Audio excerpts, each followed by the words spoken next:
Mining Weekly is speaking to Kevin Eggers, the founding partner of AP Ventures, a venture capital fund that invests in early stage companies with potential to have a meaningful impact in the much needed transition to green energy.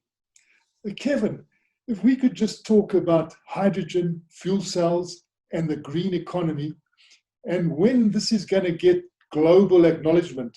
I think it's a really interesting question because, despite COVID-19 being a global pandemic with hugely negative health consequences, I actually think it's an important catalyst for the hydrogen economy to take off.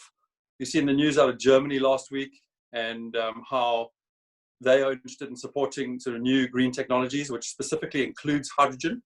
And increasingly, you're seeing a number of other countries sort of mention this as part of their plans and part of their stimulus spending. So I actually think there's a really interesting opportunity now to catalyze on a new wave of interest in hydrogen.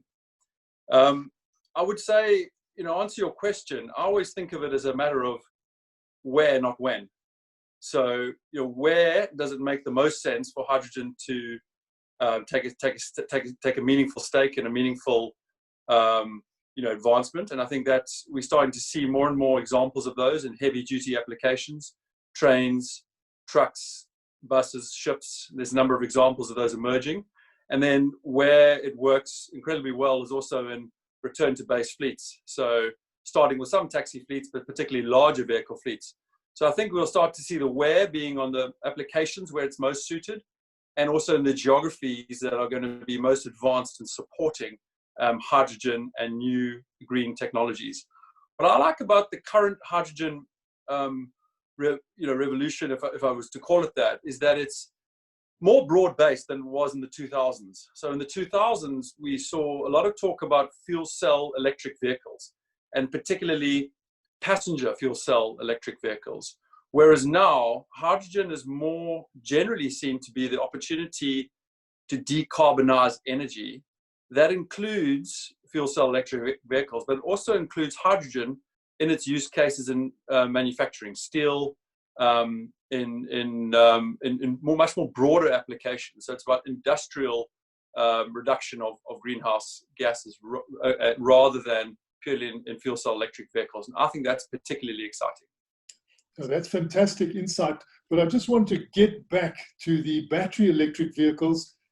We had a situation where a woman we know had to travel from Cape Town to Plettenberg Bay the other day, and the people taking her took her an electric vehicle. And she was absolutely astounded. They had to stop 3 times to recharge. And so suddenly, you realize that if the distance is long, we're not used to stopping and then recharging vehicles for so long. The fuel cell electric vehicle, what sort of advantages does it have over distances, even if we're talking about cars? And I know that a lot of the platinum companies even want to talk about ships and trains and trucks and trams. But I think sometimes people get a wake-up call when they actually travel over a distance in a BEV.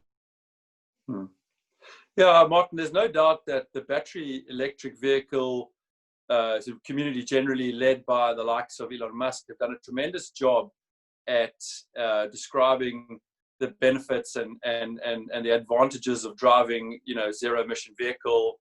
It's a fantastic experience to drive a car. Tesla, I'm thinking of particularly, but a number of the other vehicles at immediate torque.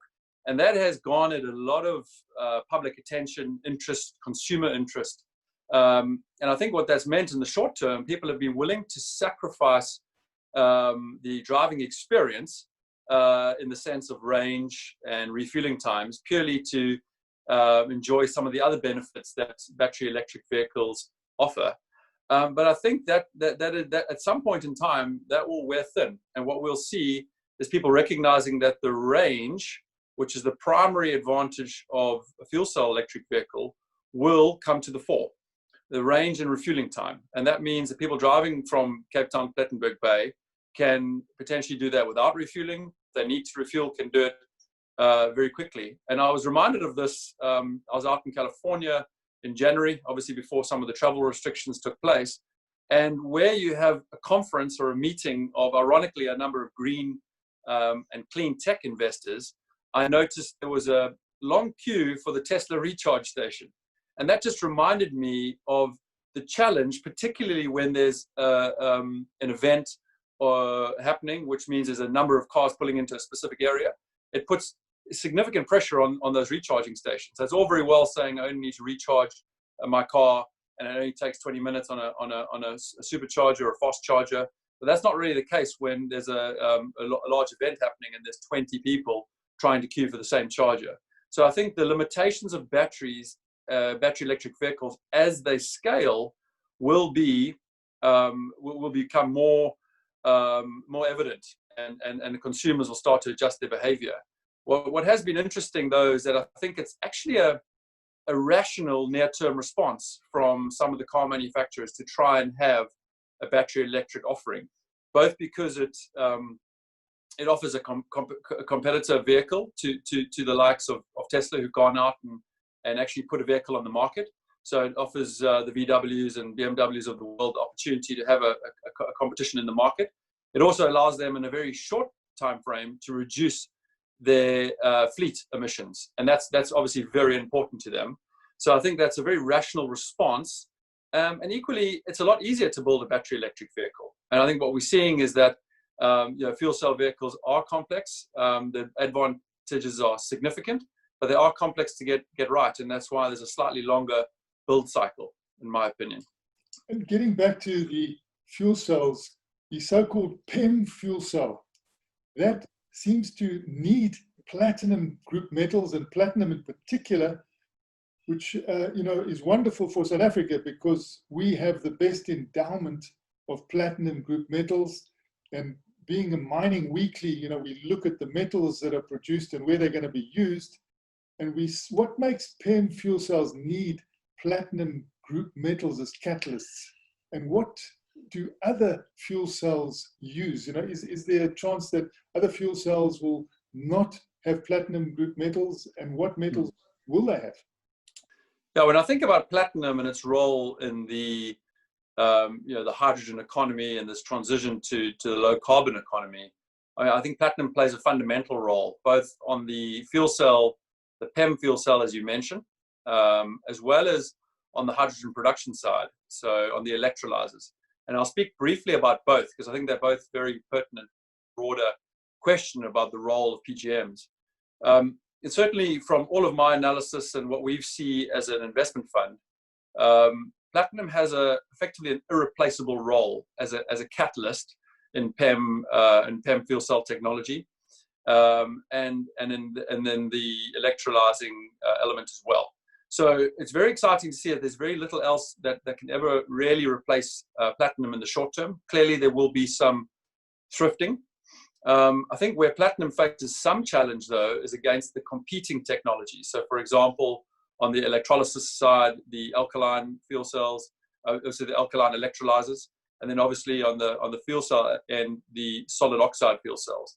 Now, each of those have their benefits, but I think where PEM fuel cells will face some challenge is in being not the fact that platinum's used, but the fact that PEM is the technology of choice. But PEM does offer some significant benefits in the context of the fast on-off capability, so the demand response, which is clearly the only viable alternative in a powertrain on a vehicle. And then similarly, that offers some benefits on the electrolysis side and the production of hydrogen, particularly when you think about it in the context of variable demand coming from wind sources. So it's very, very pleasing to me to see that platinum plays an irreplaceable role in the hydrogen production and in generation. But it's very important that we are able to take that technology down the cost curve, because embedding that in society more generally across the hydrogen value chain cost will play an important factor. And I think we're seeing examples already now of companies who are making decisions, sometimes the wrong decision, to perhaps use an alkaline electrolyzer instead of a PEM, and that's purely driven by cost. And that cost is not only the platinum, but it's the whole balance of plant and the maturity of the technology generally. So we really do need to see some strides there. And we are excitedly looking at some technologies that will hopefully move PEM technology down the cost curve. So I think that's quite exciting to see, and I think it's still got a long way to run. Mining Weekly has been speaking to Kevin Eggers, the founding partner of AP Ventures, a venture capital fund that invests in early stage companies with potential to have a meaningful impact on the much needed transition to green energy.